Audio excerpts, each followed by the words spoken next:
Senhor, hoje eu coloco a vida Mateus em tuas mãos.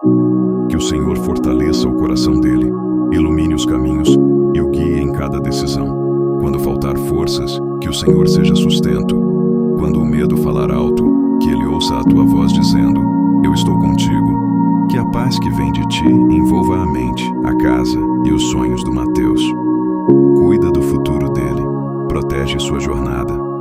Abençoa o trabalho de suas mãos, transforma as preocupações em confiança e os desafios em aprendizado. Que o amor do Senhor o acompanhe hoje e sempre. Sobre a vida do Mateus, eu declaro proteção, direção e paz. Amém. Você que quer ter seu nome na próxima oração, digite amém e seu nome.